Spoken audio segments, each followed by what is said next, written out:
Kas on võimalik elada juudi kombel ja seista juutide eest, jätkates samal ajal karjääri kunstivaldkonnas?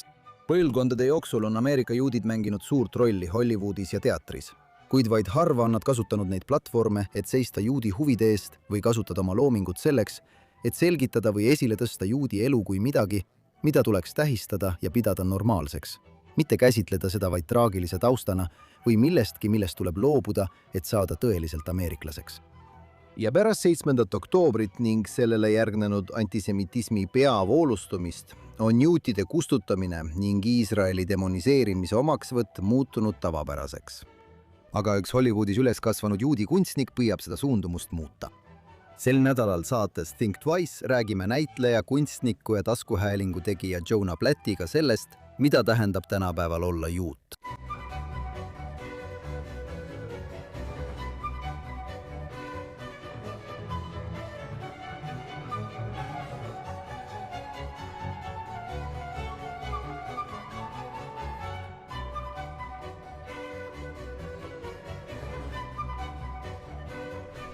Tere tulemast saatesse Think Twice. Juudid on olnud Ameerika popkultuuris kõikjal juba üle sajandi. Tegelikult võib öelda, et nad on Hollywoodi sisuliselt leiutanud.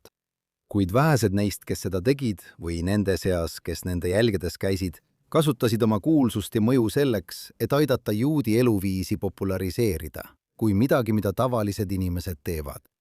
Hollywood kajastas edukate juutide soovi täielikult assimileeruda, kuid kujutas neid, kes seda ei teinud, või vähemalt soovisid oma identiteeti olulise osana oma elus säilitada inimestena, kes pidid kaduma. Aga see taandumine juudi eripärast oli vaid eelmäng sellele, mis järgnes, kui Ameerika vasakpoolsed võtsid omaks toksilised vasakpoolsed teooriad nagu kriitiline rassiteooria, intersektsionaalsus ja asunike kolonialism, mis ekslikult sildistasid Iisraeli ja juudid valgeteks rõhujateks ning sionismi rassistliku fašismi vormiks. Pärast Hamasi juhitud Palestiina-Araabia terroristlikke rünnakuid Iisraeli kogukondadele 7. oktoobril 2023 ja sellele järgnenud ülemaailmset antisemitismi tõusu kadus toetus Iisraelile. Ja nördimust enneolematu juudi vihkamise kasvu või isegi 7. oktoobri julmuste üle oli kunstimaailmast harva kuulda, isegi selle kõige silmapaistvamatelt juutidelt. Kuid sellele reeglile on erandeid ja meil on hea meel, et üks neist on täna meiega. Jonah Platt on näitleja, laulja, kirjanik, lavastaja ja produtsent, kes on tuntud oma esinemiste poolest Broadway'l, filmides ja televisioonis. Aga alates 7. oktoobrist on tema peamine projekt olnud Being Jewish with Jonah Platt, tema taskuhääling. Hollywoodis üles kasvanud eduka produtsendist ja juudi kogukonnas aktiivse isa ning silmapaistva juudi aktivisti ja filantroobist ema peres. Ta on võtnud endale ülesandeks edendada positiivset kuvandit juudi elust ning innustada suuremat suhtlust ja ühtsust juudi kogukonnas. Jonah Platt, tere tulemast saatesse Think Twice. Aitäh, et mind kutsusite. Aitäh, et leidsite aega täna meiega liituda. Ma tahan alustada küsimusega, mis ajendas teid pärast 7. oktoobrit keskenduma juudiks olemisele? Kui tundus, et enamik loomingulistes kunstides tegutsevaid juute kas toetas rünnakut Iisraeli vastu või jäi lihtsalt vaikseks? No, ma vaidlustaksin teie väite teise osa. Ma arvan, et võib-olla need, kes olid kõige häälekamad, näivad tõesti toetavat. Aga meil oli palju inimesi Hollywoodis, nii kaamera ees kui kaamera taga, kes, nagu minagi, on nüüd rohkem kaasatud kui kunagi varem.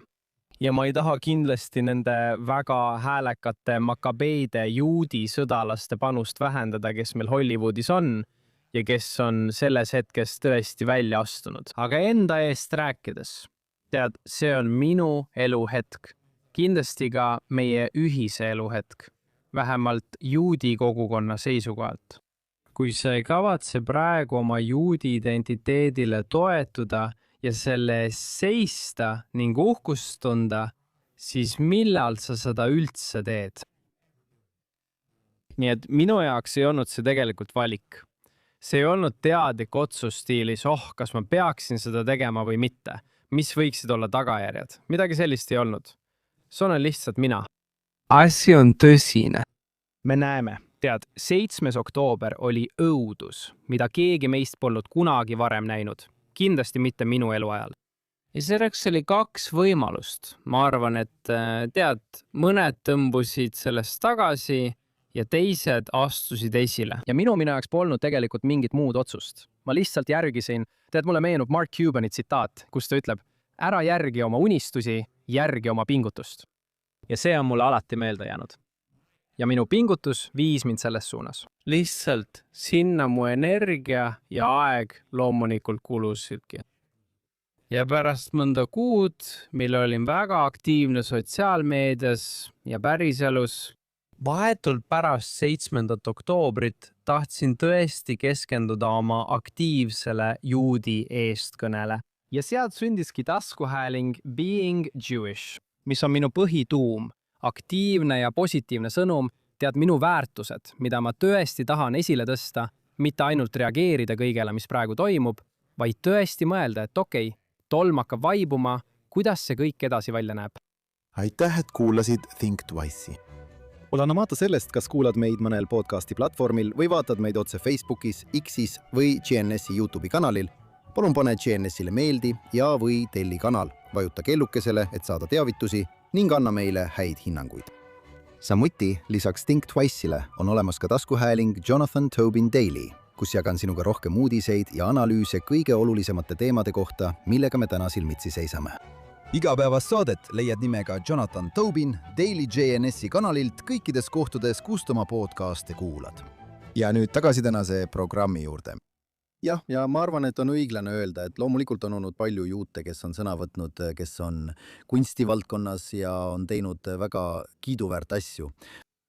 Aga ma kuulsin, eriti just nendel esimestel nädalatel, kuudel, esimesel aastal, 23 aasta lõpus ja 24 aasta alguses lugejatelt küsimusi. Aga mis selle inimesega on? Aga mis selle inimesega on? Tead mis? Ma avastasin, et teen seda ise ka. Ja ma olen alati olnud selline inimene, kes tunneb, et mida vähem ma tean oma lemmikartistide või lemmiksportlaste isiklikust elust või nende uskumustest, seda õnnelikum ma olen.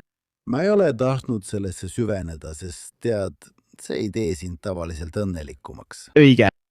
Me ei pea teadma seda, et sinu spordikangelane, kui sa olid väike poiss, oli vastik joodik või midagi sellist.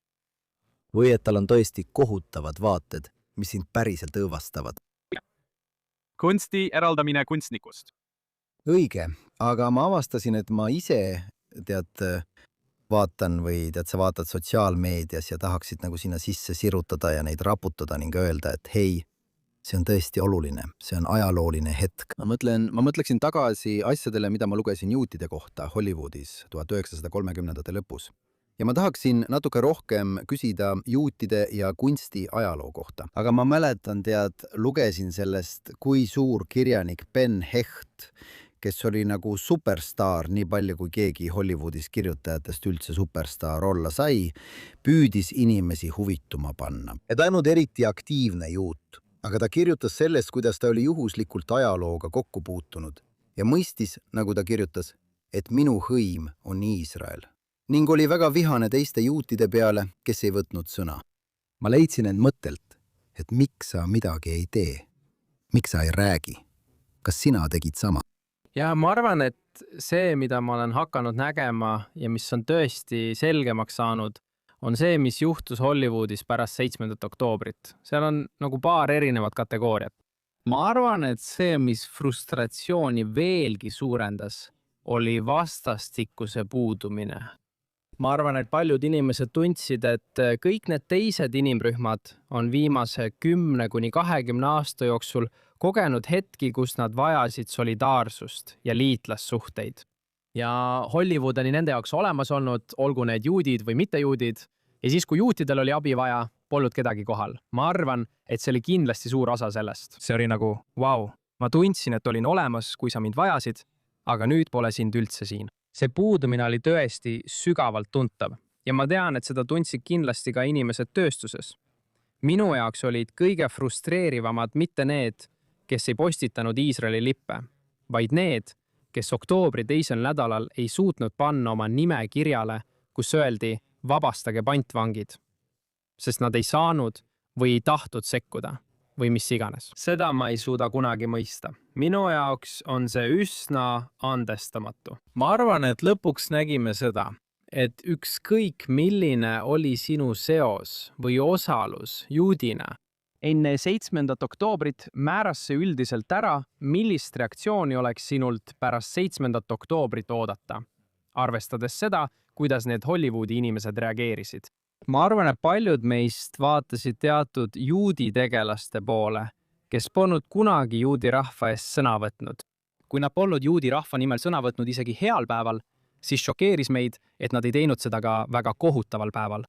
Ja mingis mõttes ma kindlasti ei anna neile andeks, aga see on natuke nagu, mida sa siis ootasid? See inimene ei ole selle kogukonna aktiivne liige. See on, keegi, keda me võiksime nimetada mittepraktiseerivaks juudiks, kes on kindlasti juut sünni ja seotuse poolest, aga ei ela oma igapäevaelu mingilgi tähenduslikul juudi viisil. Ei tee midagi juudi eesmärkide nimel, ei praktiseeri oma judaismi mitte mingil moel. Ja nendelt inimestelt ei olekski pidanud ootama, et nad 7. oktoobril välja astuvad. Mõnes mõttes olime meeldivalt, ma ei taha öelda üllatunud, aga oli tõesti tore näha neid inimesi, kes tõesti samastuvad ja tunnevad end aktiivsete juutidena, kes võib-olla varem ei olnud nii häälekad.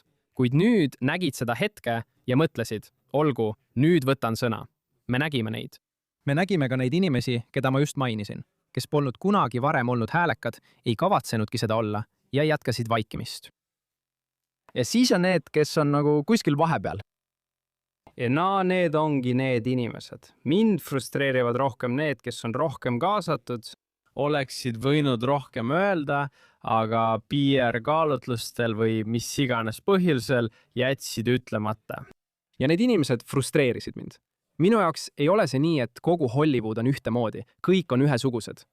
Te kõik valmistasite mulle pettumuse. Sest nagu sa ütlesid, keegi lemmiknäitlejatest on nii vastik joodik. Mõned inimesed valmistavad sulle pettumuse. Minu jaoks on need kõige hullemad, keda sa tegelikult paremini tundsid. Sa oled varem teistele inimestele toeks olnud. Nüüd on see sinu enda rahvas. Sa oled varem juudi kalasid korraldanud. Kuidas sina sellesse suhtud? Need inimesed ajasid mind tõesti närvi.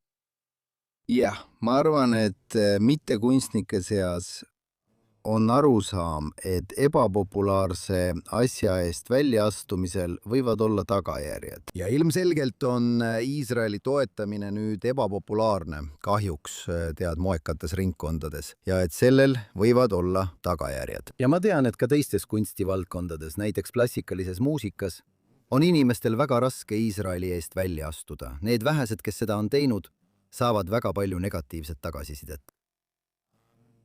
Aga ma olen ka kuulnud ja keegi nagu Jennifer Goodwin, keda sa oma taskuhäälingus intervjueerisid, ütles, et see ei vasta üldse tõele. Ja ta on tõesti, ta on pärast 7. oktoobrit oma juudi identiteedile palju rohkem rõhku pannud. Kas see on üldiselt ka see, mida sina oled kuulnud? Ja, üldiselt ei panda musta nimekirja neid inimesi, kes Iisraeli toetuseks sõna võtavad. Seda lihtsalt ei juhtu. Ma ütleksin, et see, mis tegelikult toimub, on järgmine. See on palju rohkem seotud üldise kaubandusega, teatud brändide või projektidega. Nad ei pruugi tahta olla seotud kellegagi, kes valjuhäälselt ja avalikult tõmbab tähelepanu mingisugusele probleemile, ükskõik millega seoses. See ei ole mingi juudi või Iisraeli teema. Mõned inimesed lihtsalt mõtlevad, et ma üritan müüa näiteks tosse. Ma ei taha tegeleda kellegagi, kes toob mängu midagi muud peale selle, et ostke need tossud.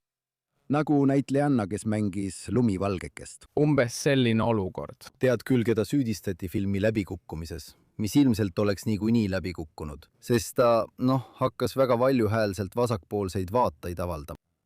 Õige, aga minu jaoks, nagu selles olukorras, polegi tegelikult oluline, mis see teema täpselt on. Kui sa valid mingi tulise teema ja tood selle vaidluse kommertsprojekti kaasa, siis inimesed ei taha seda jama. Jaa, ma saan sellest aru, sest sa üritad midagi müüa. See oleks samamoodi, kui sa võtaksid valjuhäälselt Iisraeli teemal sõna ja samal ajal üritaksid seal üleval näiteks tosse või mida iganes müüa. Aga kui asi on selles, et ma olen suur Iisraeli toetaja, me ei saa seda meest palgata, mina ei näe, et see juhtuks. Ja tegelikult, mida mina näen, on see, et kui sa korra pea tõstad ja käe püsti paned ning ütled, jah, ma olen üks neist juute toetavatest juutidest, leiad kõik oma inimesed kogu selles valdkonnas, kes on nagu okei, suurepärane, mida me koos teha saame. Milliseid projekte me kõik nüüd kiiresti üritame teha, müüa ja jutustada. Ja sa näed seda kogu tööstuses, alates stuudiojuhtidest kuni produtsentide, stsenaristide ja näitlejateni. Nagu kõik, keda see huvitab, on pärast 7. oktoobrit täiesti järkvel viisil, mida enne 7. oktoobrit ei olnud. Panused on kõrgemad, kiireloomulisus suurem. Ja vaata, neid lugusid on mitmel põhjusel raske rääkida ja teoks teha. Aga mitte sellepärast, et oleks mingisugune musta nimekirja panemine. Mitte sellepärast, et meile ei meeldi Iisrael. Meile ei meeldi juudid. Me ei räägi teie lugu. Pigem, kui on raske seda lugu rääkida, siis meil on raske leida õiget inimest või midagi, et see juudi lugu ära rääkida. Näiteks Netflixi sari Nobody Wants This. Minu jaoks on see ideaalne näide sellest, mida me kõik Hollywoodis peaksime püüdma teha, mis on suurepärane. Romantiline komöödia, kaasaegne, suured staarid, tõeliselt kaasahaarav. See lihtsalt räägib juutidest ja sellest, kui väga juudid armastavad olla juudid. Hämmastav. Täiuslik. Kui sul ei ole Kristen Belli ja Adam Brodyt oma seriaalis peaosades, siis läheb asi palju raskemaks. Ja võib-olla on sul raske seda inimest leida, sest nad on närvis, et tegu on juudi projektiga. See ongi see koht, kus selline probleem võib tekkida. Või see lugu, mida sa üritad rääkida, on, ma ei taha öelda, liiga juudi. Aga pigem on asi selles, et see pole piisavalt universaalselt köitev kui meelelahutus. Et sellel oleks oma väärtus, lisaks sellele, et see on lihtsalt oluline juudi lugu. Sest selle tootmine läheb palju maksma ja sul on vaja laiemat publikut, et oma raha tagasi saada, eks? Täpselt. See on turg, eks? Nii et see ei saa olla lihtsalt nii, et ma teen selle filmi 15 miljonile juudile planeedil Maa ja ma vajan, et igaüks neist seda näeks. Et midagi tagasi teenida, eks? See peab olema nii, et see on tõeliselt kaasahaarav lugu. Need on tõeliselt huvitavad tegelased. Ja muide, nad on juudid. Ja viis, kuidas nad räägivad, suhtlevad ja oma elu elavad, on juudi moodi. Selliseid projekte tulekski sihtida ja need toimuvad kulisside taga. Ja inimesed tõesti töötavad nende kallal. Lihtsalt, see on praegu raske äri. Igatahes asju on raske teoks teha. Nagu enamik inimesi teab, Hollywood muutub kiiresti ja originaalsete asjade tegemine on raskem kui kunagi varem. See kõik ongi lihtsalt hunnik erinevaid tegureid. Aga lühidalt öeldes ei ole ma kogenud midagi sellist, et see tüüp räägib Iisraelist, me ei saa teda palgata. Nagu ma enne mainisin, on juudid ilmselgelt mänginud olulist ja keskset rolli Hollywoodi, filmitööstuse ja hiljem ka televisiooni loomisel. Meie lõime selle. Jah, täpselt. Kuigi Hollywoodi muuseum ei tahtnud sellest alguses rääkida, aga jätame selle praegu kõrvale. Aga juudi elu kujutamine, välja arvatud erandina, ohvrina või assimileerumisele püüdleva rühmana, polnud miski, mida enamik Hollywoodi juute oleks tahtnud või milles nad oleksid end mugavalt tundnud. Tead, samal ajal kui antisemiidid on alati tahtnud kujutada Hollywoodi juudi asutusena, siis Hollywoodi juudid ise, Hollywoodi kuldajastul, ei tahtnud olla juutide esindajad ega isegi nende kaitsjad. Nagu ma ütlesin, nagu Ben Heck avastas 1930-ndatel, ilmselgelt on 20. aastate Hollywood väga erinev. Aga kuidas sa arvad, et see ajalugu on mõjutanud meelelahutustööstuse juutide reaktsiooni 7. oktoobrile ja praegusele antisemitismi lainele kogu maailmas? Kas peale turutegurite on endiselt mingi vastumeelsus süveneda ehtsasse juudi loosse? Tead, ilmselgelt ei muretse nad enam sellepärast, et nad ei sulanud ühiskonda, nii nagu näiteks stuudiote juhid 1930-ndatel. Aga kas sa arvad, et on mingi vastumeelsus teha juudi lugusid? Jah, sa tabasid kõiki selle aspekte. Ma mõtlen, et see, mida me täna näeme, on justkui päritud eetos 30-ndatest, kus nagu sa välja tõid. Ja ma saan neist meestest aru, ma mõistan, miks stuudiojuhid tol ajal muutsid oma nimed Shmuel Goldfishist Samuel Goldwyniks. See ei olnud niivõrd, et olla juut on kohutav, vaid pigem ma olen nüüd ameeriklane. Ma olen siia kolinud Ida-Euroopast. Ma tahan olla selle ühiskonna osa. Me loome seda Ameerika kultuuri. Ja tead, mis on huvitav? Muidugi on klassikaline Hollywood tõesti läbi imbunud juudi lugude jutustamisest ja moraalist. Nad lihtsalt ei nimetanud seda nii. Need polnud juudi lood. samuti oli palju juudi näitlejaid. Ja tead, muidugi igal pool, aga mitte otseselt juudi. Ja tavaliselt kehastasid nad mittejuute. Tead näiteks inimesed nagu Paul Muni, kes oli igat rahvust peale selle juudi, kes ta tegelikult oli. ma saan natuke aru, miks see tol ajal nii oli. Ja ma arvan, et see, mida sa täna näed, on selle tunde jääknäht, et me peame oma juudi identiteeti tahaplaanile jätma ja me oleme lihtsalt ameeriklased. Me olemegi ja ma arvan, et see ongi nagu alus. Ja siis ma arvan, et sellest ajast peale on seda süvendanud ka see vaidlustamata hirm, et kui me näitame oma juutlust liiga avalikult. Nad ütlevad, et juudid kontrollivad seda ja juudid teevad toda, mille peale ma alati vastan, et nad ütlevad seda niikuinii. Nii et me võiksime vähemalt sellest midagi saada. Tead, mul oli see täpselt sama vestlus Jason Alexanderiga oma taskuhäälingus. Ja ta selgitas, ma nagu küsisin temalt, miks? Ta selgitas, et ma arvan, et siin on mingi hirm. Ja ma ütlesin, et nad ütlevad seda niikuinii, miks me siis lihtsalt ei teeks seda. Ja ta oli nagu, tead, ma ei olnud selle peale mõelnud. Ma arvan, et seda pole vaidlustatud. Ma arvan, et suur osa sellest on päritud. Ma arvan, et see on lihtsalt viis, kuidas Hollywood on kaua aega toiminud. Me ei taha näida, nagu oleksime meie juhid, sest kõik ütlevad, et meie kontrollime seda. Nii et igasugust võimu, mis meil on, ei tohiks me tegelikult kasutada omade heaks. Me peaksime alati hoolitsema selle eest, et tõstame esile kõiki teisi, mis on suurepärane. On hea teisi toetada, aga meid ennast ei toetata sageli samamoodi. Ja siis jälle, ma arvan, et on oluline märkida, et paljud Hollywoodi juudid ei ole juba niigi aktiivsed juudid.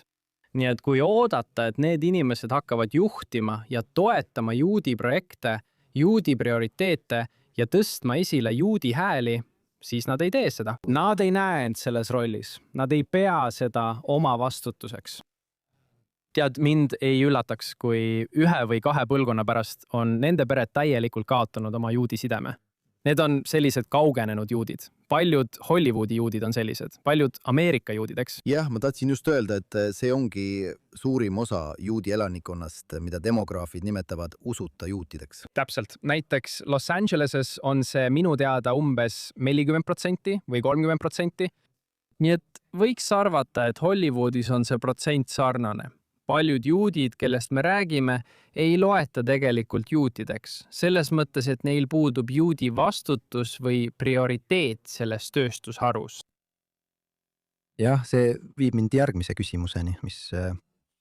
Ma arvan, et üks suurimaid arusaamu tänapäeva juutlusest oli Cynthia Osseki ütlus, et universalism on juutide omamoodi kitsarinnalisus.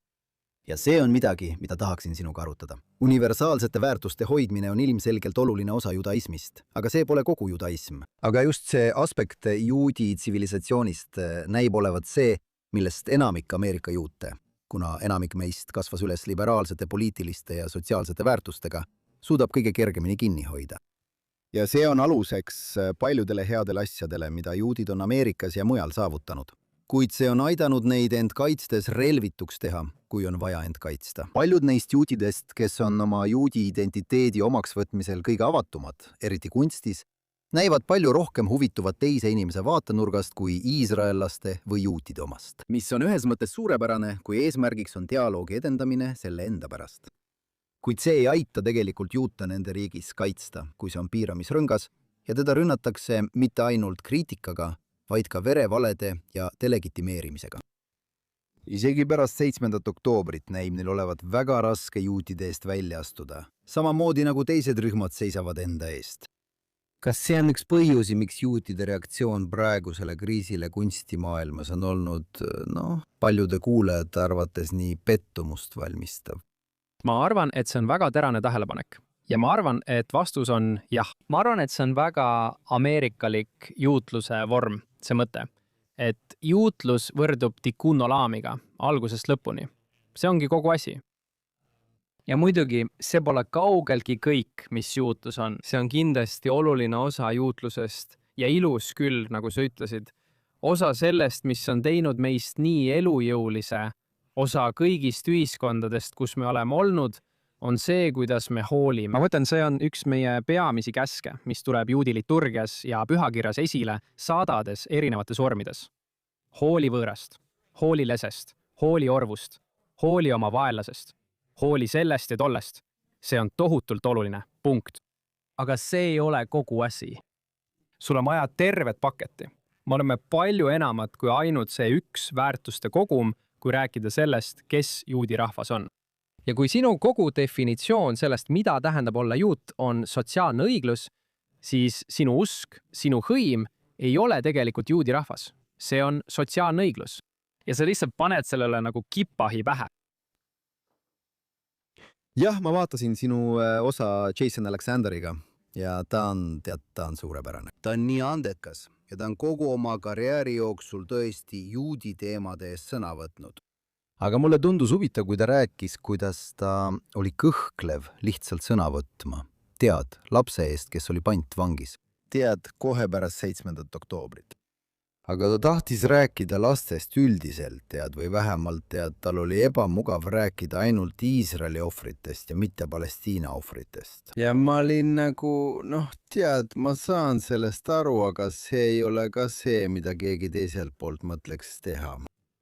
Jah, ja ta ei ole ainus külaline, kellel on olnud sarnane tunne või kes on seda välja näidanud. Jällegi, see on tõenäoliselt nende sees vaidlustamata peaaegu nagu instinkt, et on vaja tõesti jagada. Nagu oot, ma ei aja siin ainult omad asja, ma ei sea juute esikohale. Jumal hoidku, et ma oleksin ainult juutide poolt. Täpselt, jumal hoidku, et keegi arvaks, et mul on lojaalsus mingile ühele inimrühmale rohkem kui teistele. Ja ma mõtlen, et on täiesti normaalne panna oma pere esikohal elus. Tead, kui kõik muu on võrdne muidugi. Ja see ei ole ka nullsumma mäng. Tead, sa võid teha pantvangi jaoks ühe video ja siis teha nii palju teisi videoid, kui tahad kellelegi teisele. Aga ei peakski olema. Ma usun, et sa ei pea kõhklema ega kahtlema oma soovis olla oma inimeste jaoks olemas, kui neil on sind vaja. Ma arvan, et sellest pole midagi, mille eest keegi peaks vabandama. See on täiesti loomulik. Ja jällegi, nagu sa ütlesid, mitte ainult selle konkreetse olukorra teine pool ei tunne selliseid võhklusi, vaid ka ükski teine grupp ei tunne neid. Sa ei näe, et Aasia päritolu ameeriklane ütleks, ei, Aasia ameeriklased on rünnaku all. Ma ei tea, kas ma peaksin midagi ütlema, sest ma pean teiste gruppide pärast muretsema. Kas sa mõtleksid, kas ma olen nende jaoks piisavalt öelnud? Ei, see on pigem nii. Sa tuled minu vastu, ma seisan oma grupi eest. See on väga loomulik. On ebaloomulik tunda, et sa pead selle eest vabandama. Ja jällegi, see võib olla mõlemad korraga. Keegi ei ütle, et see peab olema nullsumma mäng. See pole nii, et kas mina või mitte keegi. Aga on täiesti okei eelistada oma inimesi, oma identiteeti. See on loomulik. See on see, kes me oleme. Selles pole midagi halba. Ja kui juba perest rääkida, siis me elame poliitiliselt lõhestunud kultuuris. Ma arvan, et igas juudi peres, nagu igas Ameerika pereski, on poliitilisi erimeelsusi. Samuti ka erinevaid seisukohti Iisraeli suhtes pärast 7. oktoobrit. Sa oled osa väga avalikust ja tuntud inimeste perekonnast, kes ei pelga oma arvamust välja öelda.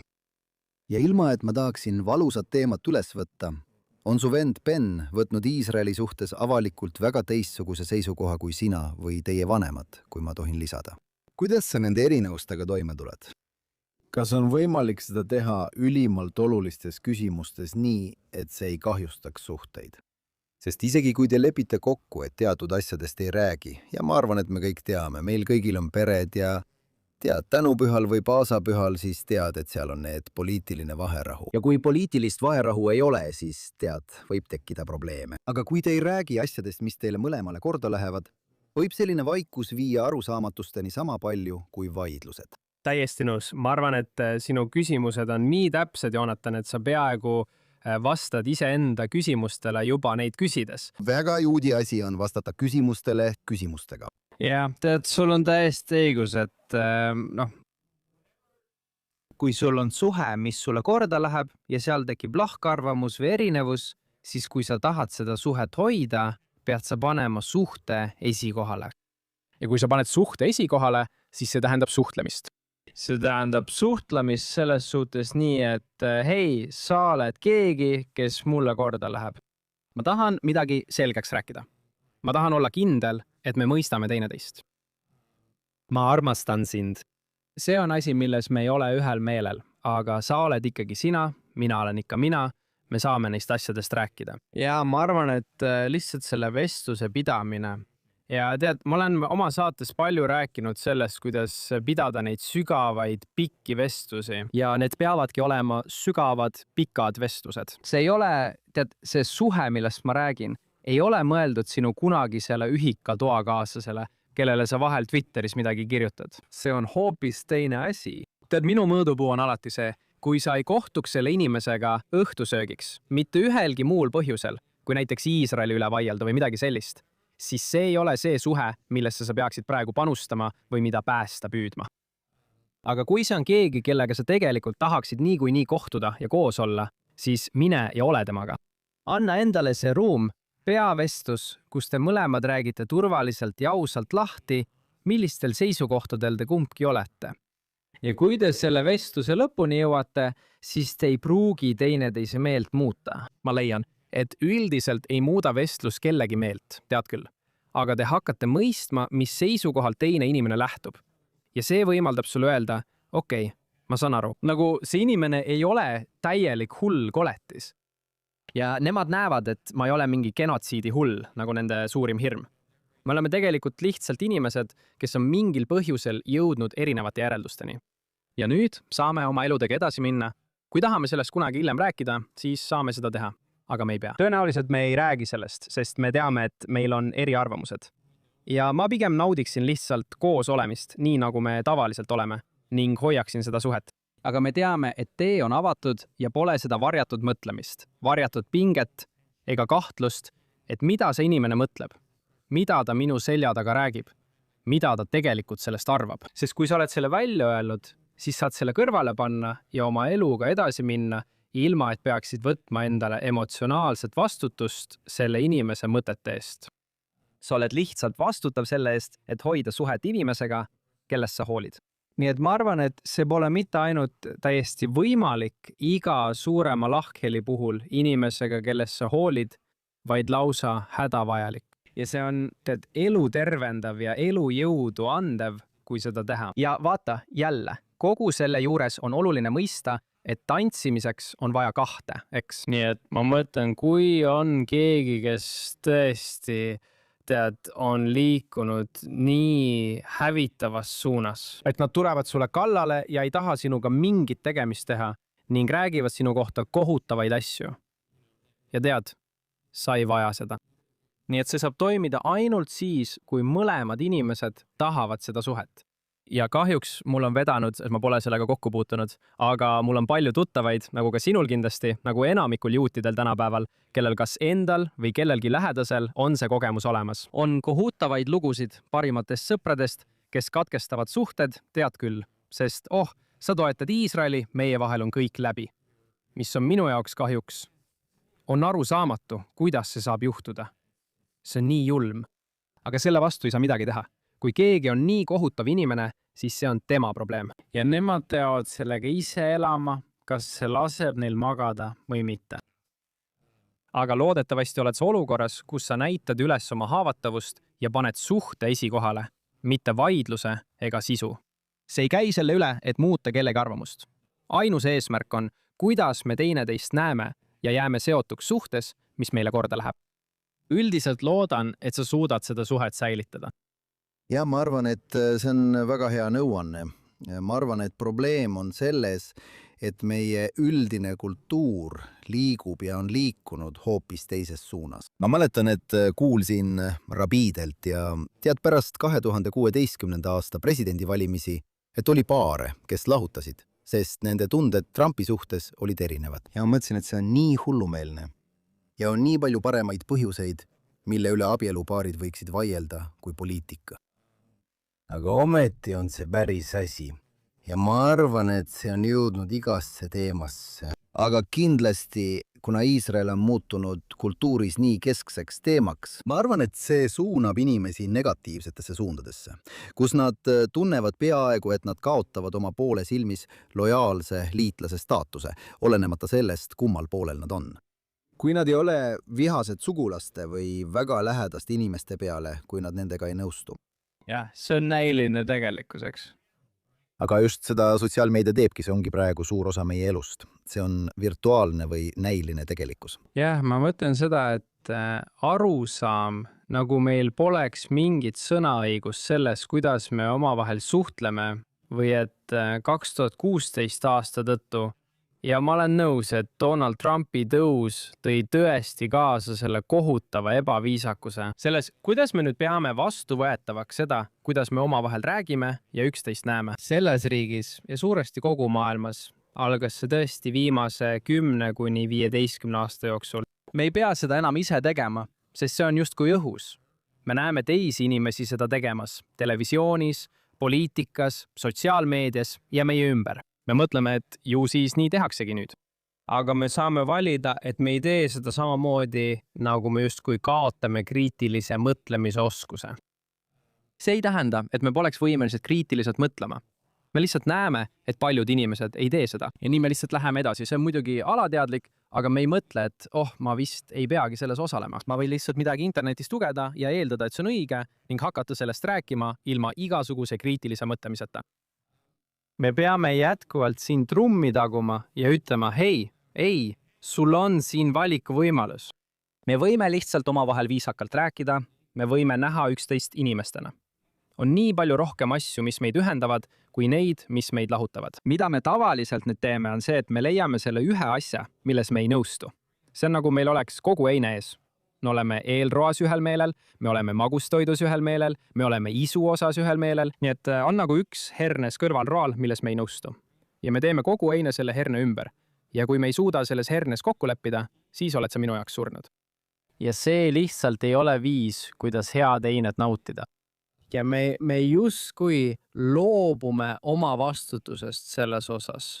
Kuigi tegelikult saame valida, et käitume üksteise suhtes lugupidavamalt ja positiivsemalt. Viisil, mis tegelikult loob midagi head. Selle asemel, et lihtsalt vooluga kaasa minna ja lasta asjadel hääbuda ning laguneda vihkavaks retoorikaks, lõhestumiseks ja polariseerumiseks.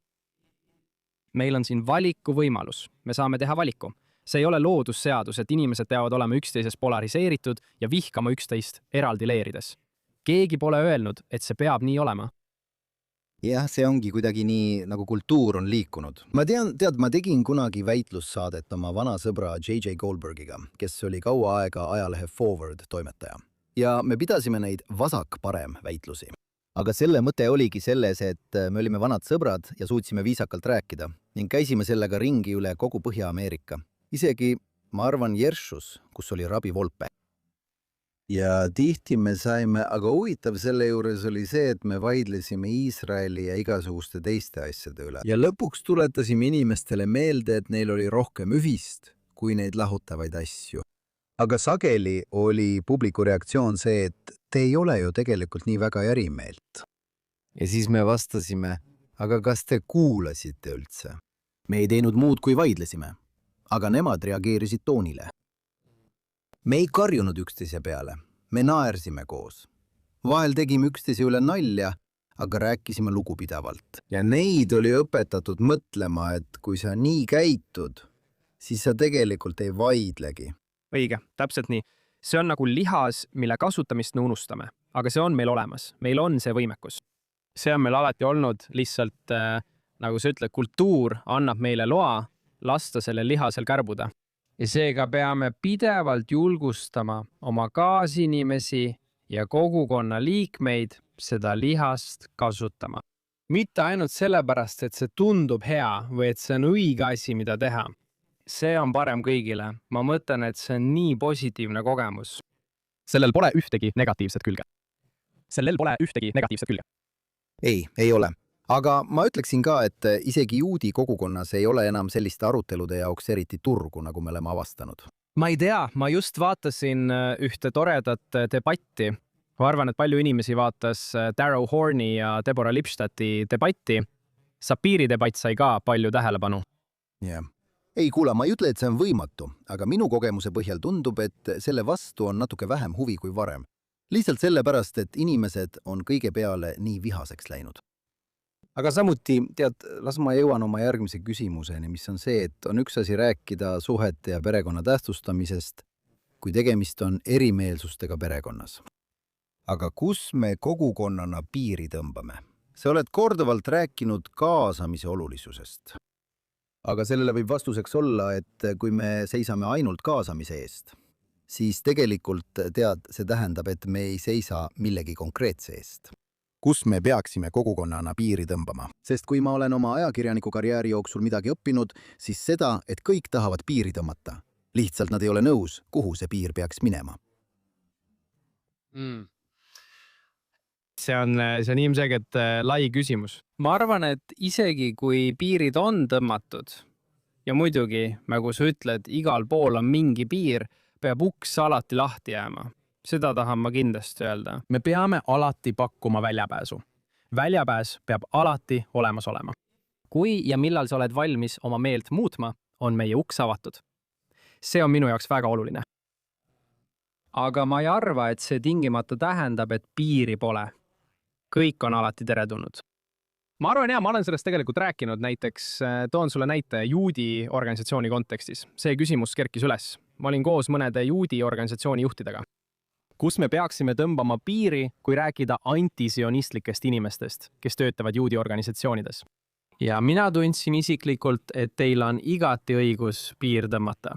Kui te olete juudi organisatsioon, mille missioon on mingil moel, teate küll, juudi rahva edendamine või mingi konkreetse juutluse aspekti toetamine või juudi rahva toetamine. Öelda, et kui sa oled mingil moel juudi kodumaa olemasolu vastu, siis see organisatsioon ei ole sinu jaoks. Mine jumalaga. Mine tööle kuhugi mujale, mis võiks sulle sobida. Kui sa meelt muudad, on meil sulle töökoht olemas. Tule jumalateenistusele. Väga hea, aga sa ei pea siin töötama. Ja ma arvan, et see on täiesti kosher, see on täiesti okei. Ma arvan, et sellised piirid tulebki tõmmata. Ja sinu sünagoogis, siis need piirid tõmbuvad ise natuke.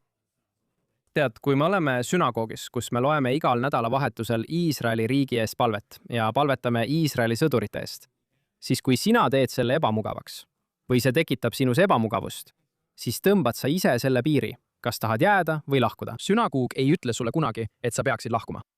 Uks on alati avatud. Aga kui sina või vähemalt peaks see nii olema. Vähemalt peaks see nii olema. Aga sina otsustad ise. Mina ei saa siin enam olla. See ei ole kooskõlas minu väärtustega. Ja sina tõmbad oma piiri. Ja kui see pole sinu jaoks, siis mine jumalaga, mine kuhugi mujale. Kui meelt muudaksid, on see siin olemas. Minu jaoks on see õige suhtumine. Kui meelt muudaksid, oleme siin olemas. Aga kui sul on midagi, mis on sulle nii oluline ja mis on vastuolus sellega, mis on meile väga tähtis, siis võib-olla see koht ei ole sinu jaoks.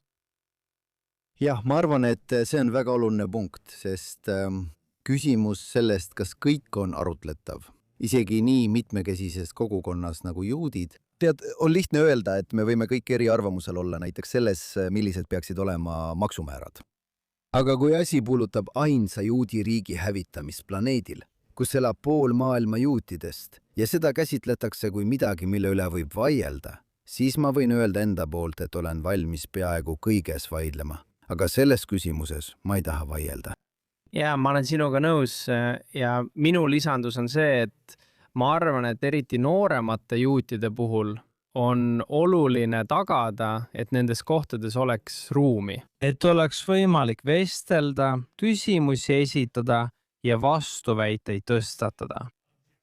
Ma arvan, et see on tõesti oluline, sest kui me seda ruumi ei loo, siis me loome sisuliselt binaarse olukorra, kus on ainult kaks võimalust. Kas sa armastad Iisraeli? Ja kui sa ei armasta Iisraeli, siis tähendab see, et sa oled teisel poolel, mis tähendab, et sa oled Iisraeli vihkajate poolel, olenemata sellest, kas sa tegelikult vihkad seda või mitte. Ja me ei taha seda binaarset olukorda luua. Me ei taha, et see oleks kõik või mitte midagi. Kas sa oled täielikult kooskõlas? Ma armastan Iisraeli riiki. Mida iganes see minu rabi jaoks tähendab, see tähendab ka minu jaoks. Või siis ma lahkun siit. Meil peab olema mingi kesktee, kus keegi saab tulla ja öelda, ma tunnen end sellega ebamugavalt. Sest me teame, et inimesed saavad kogu aeg seda anti-Iisraeli müra, kõike seda pidevalt enda ümber. Eriti nooremad inimesed. See on kõikjal sotsiaalmeedias, see on koolides, see on nende sõprade seas. Ja kui me ei anna neile võimalust tulla ja eksida või küsimusi esitada, siis me kaotame nad. Ja ma arvan, et on tõesti oluline, et me selle võimaluse looksime. Ja ausalt öeldes on ka täiskasvanuid, kes on samasugused. Täiskasvanud, kes ei saanud mingit haridust ja saavad nüüd sama. Nad saavad praegu haridust samal ajal kui nende lapsedki ja neile sisendatakse samu asju. Me peame tagama, et neil oleks võimalus oma muret väljendada. Aga päeva lõpuks ma arvan, et piire oleks 2. Üks on see, kas Iisrael peaks eksisteerima või mitte. See tundub minu jaoks üsna kindel piir. Me võime arutada poliitikat, tead. Nagu ma ütlen, keegi ei kritiseeri Iisraeli nii palju, kui iisraellased ise iga päev. Absoluutselt. Sellega pole meil mingit probleemi. Aga tead, me peame nõustuma, et juudid peaksid iseenda üle kontrolli omama. Ja neil on üks koht maa peal, millega meil kõigil on side.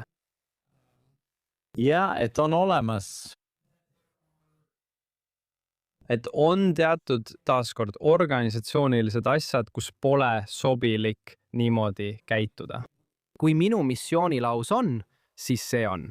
Tead, me teeme siin Iisraeli teemalist haridustööd ja korraldame annetuskampaaniaid, et koguda raha ühele kibutsile Iisraelis. Ja kui see pole sinu teema, siis võib-olla pole see lihtsalt sinu jaoks õige koht. Ja me ei pea arutama, kas me peaksime Beeri kibutsi jaoks raha koguma. Kui see sind nii väga häirib, siis see pole sinu jaoks õige koht. Jah, ma arvan, et see on tõsi. Ja ausalt öeldes arvan ma, et tead, Iisrael või mitte, Iisrael on praegu tõesti ainus teema. Tead, küsimused selle kohta, kus piir peaks olema. Tead, kõik need asjad, mis oli tõesti olulised 20 või 30 aastat tagasi, ei ole minu arvates enam eriti olulised. Ja kindlasti mitte pärast 7. oktoobrit. Huvitav, mind huvitab, miks sa nii tunned? Ma tunnen nii, sest olen viimased 30 aastat olnud selle arutelu osa. Kas Iisrael peaks lihtsalt eksisteerima? Jah või ei? Ma arvan, et see on praegu ainus tõeline küsimus. Sest ma arvan, et pikka aega justkui juudi kogukond. Iisrael ise oli väga lõhestunud, tead, rahuprotsessi poliitika osas. Ja see kajastus ka aruteludes siin Ameerika Ühendriikides, aga me tegelikult enam sellest ei räägi, me räägime nüüd millestki palju elementaarsemast. Tead, antisionism ei olnud midagi sellist, mida oleks arutatud või mis oleks olnud tavapärane. Näiteks New York Timesi toimetuse veergudel, tead, 20 või 30 aastat tagasi, see ei olnud tavapärane, aga praegu on see väga tavaline. See ongi see, mida nad teevad. See ongi suurel määral selle vaidluse sisu.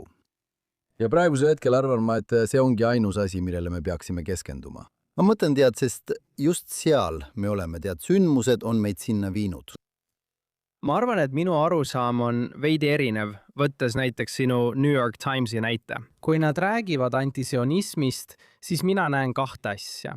Esiteks, ma näen seda lihtsalt vihaliikumisena. Ja tegelikult ei toimu mingit sisulist intellektuaalset arutelu ega diskussiooni.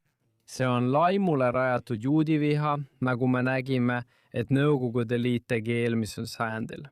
Või on see teatud mõttes sionismi valesti defineerimine, pidades seda silmas kui Bibi Netanyahu parempoolse valitsuse riigijuhtimise stiili ja samastades kogu Iisraeli sellega. Ma usun, et kui me nipsutaksime sõrmi ja oleks täiesti teistsugune valitsus, kes teeks täiesti teistsuguseid asju. Ma arvan, et vestluse olemus muutuks. Kas ma arvan, et suhtumine muutuks? Mitte tingimata, aga ma arvan küll, et arutelu olemus muutuks. Kui sa ei näeks valitsust, mida tajutakse vähemalt mingil määral, tead küll, kas siis võimaldavat või toetavat asunike vägivalda, või omavat ambitsioone võtta üle Gaza, Liibanon ja Läänekallas, vähemalt selline on selle praeguse valitsuse kuvand. Nii et ma arvan, et asjad võivad diskursuse tasandil muutuda, kui valitsus sel aastal vahetub. Aga eks näis. Ma vaidleksin sulle sellele vastu. Ma ei usu, et sel aastal oleks võimalik valida ühtegi valitsust, mis seda muudaks. Ja ilmselgelt on iisraelased Netanyahu suhtes väga lõhestunud, aga sõja suhtes nad ei ole lõhestunud. Nad ei ole tegelikult lõhestunud sõja suhtes Iraani vastu ega ka sõja suhtes Hamasi vastu. Teate ju küll. Ja lõppude lõpuks Kui Netanyahu on olnud võimul kõik need aastad, siis ta on ju nii palju valimisi võitnud. See ei ole sellepärast, teate küll, see ei ole mingi vandenõu, vaid sellepärast, et teine pool on justkui oma argumendid kaotanud. Ja teate küll, kui see ei ole Bennett ja Yair Lapid, siis nende poliitikasõja suhtes ei ole eriti erinev. Ja ma arvan, et kui te süvenete paljudesse inimestesse, lihtsalt ma toon näiteks New York Timesi, ma arvan, kes just võitis Pulitzeri preemia. Te võite vaadata nende kirjutajate nimekirja, nende ideid, toimetajat, kes just kirjutas selle pöörase raamatuarvustuse pundi käsitlevast raamatust. Teate, põhimõtteliselt öeldakse, et igaüks, kes arvab, et sionism on juudi identiteediga lahutamatult seotud või et Iisrael on juudi identiteedi lahutamatu osa, on hull. Ma ei usu, et nad seda teevad. Nad ei vaata ühegi Iisraelis valitava valitsuse peale heatahtlikult. No ma mõtlen, see viimane osa, mida sa just ütlesid, viitab sellele esimesele punktile, mille ma tõin. Ja minu jaoks on see lihtsalt veel üks juudi vihkamise vorm. Kui sa ütled mulle, et see on mõeldamatu. See on juudi vihkamise vorm, mida New York Timesi toimetuse leheküljel tegelikult ei nähtud. Teadal, mil liberaalid vaidlesid konservatiividega. Keegi nagu Anthony Lewis, ta on asendatud nende tüüpidega. Ja, see ei ole suurepärane, ma mõtlen, see on... Tead, antisionism. Me ei ole olnud piisavalt valmis selle konkreetse juudi vihkamise vormiga tegelemiseks. Meile ei ole ühiskonnana, juudi kogukonnana õpetatud, kuidas see toimib, kuidas seda ära tunda. Ma mõtlen, et mina ei ole. Ma ei ole kindlasti esimene, kes seda ütleb, aga tead, me oleme kogu oma aja ja ressursid kulutanud õpetamisele. Juudi vihkamine võrdub holokaustiga, eks. Nagu see näebki nii välja, see ongi see. Ma tean, kuidas natsit ära tunda. Ja kui sa ei ole nats, siis ma ei tea, kuidas ära tunda, kas sa oled juudi vihkaja või mitte. Ja me ei kulutanud aega, raha ega ressursse õpetamisele. Näiteks Nõukogude antisemitism, antisionism ja kuidas see välja nägi. Ning kuidas juudid ise Nõukogude Venemaal kaasati omaenda institutsioonide lammutamisse. Ja meil puudub see tuttavlikkus, meil puudub mustrituvastus ning seetõttu toimub see praegu sotsiaalsete normide sees, mis ongi viis, kuidas juudi vihkamine sageli toimib. Ja me üritame praegu järele jõuda. Ma arvan, et see on väga oluline punkt. Lubage mul korraks filmide juurde tagasi pöörduda või vähemalt millegi juurde. Filmi puudutav küsimus aastal 2024. Te kuulusite juudi loojate rühma, kes kirjutasid kirja Ameerika Filmiakadeemiale, väljendades rahulolematust tolleaegsete uute Oscarite reeglite suhtes. Mis puudutab kaasatust, siis palusite, et juudid oleksid kaasatud nende alaesindatud rühmade hulka, keda need reeglid puudutasid. Ma ei usu, et te sellega väga kaugele jõudsite, kuigi te võite mind parandada, kui ma eksin, aga kas DEI saab, mis praktikas, olenemata sellest, kas mõned inimesed arvavad, et see on tõsi, käsitleb Iisraeli ja juute kui valgeid rõhujaid, mis ongi üks peamisi põhjuseid, miks nii paljud progressiivsed inimesed on Iisraeli vastu pöördunud. Kas see saab tõesti juute kaasata, kui need, kellele see korda läheb, näevad juute kui rõhujate klassi osa ega pea neid tegelikult pohvriteks?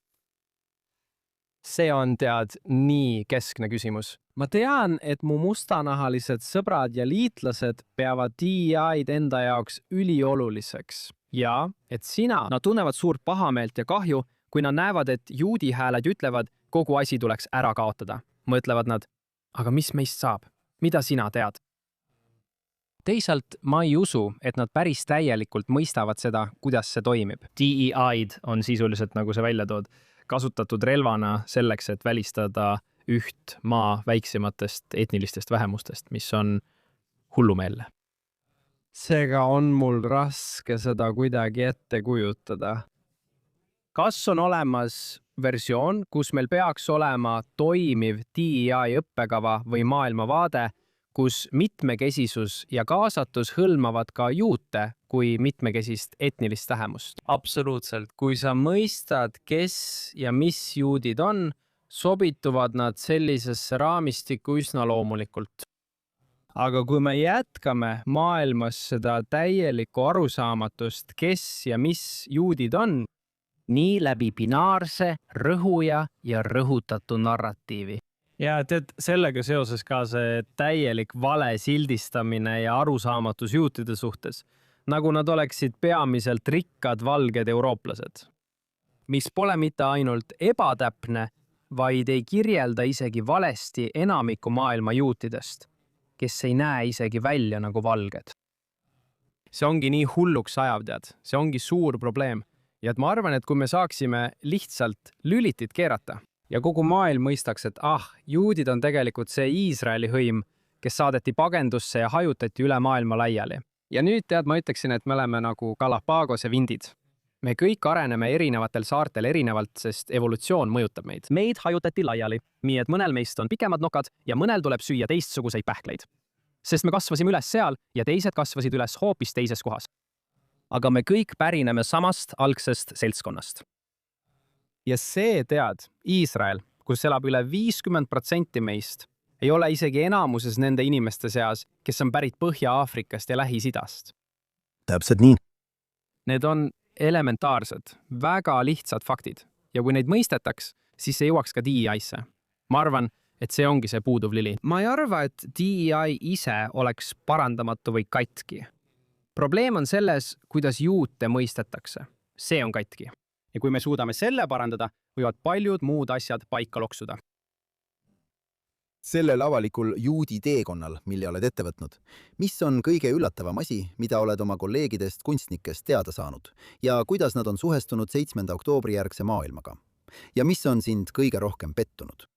See on suur küsimus. Vastan kõigepealt teisele küsimusele, sest see on ilmselt lihtsam. Ma mõtlen, mis mind jätkuvalt pettumust valmistab, on see, et inimesed loobuvad praegu oma vastutusest. Ja tead, see häirib mind. Ma ei arva, et kõik planeedil Maa peavad mäe tippu ronima ja megafoniga juutidest rääkima ning juutide eest seisma. Aga ma arvan, et praegu peaks igaüks olema juutide saadik oma elus ja oma mõjusfääris. Ja inimesed peaksid kasutama oma oskusi, kirge ja mõjusfääri. Kasuta seda Venn-diagrammi. Ja just seal peaksidki sa mõju avaldama.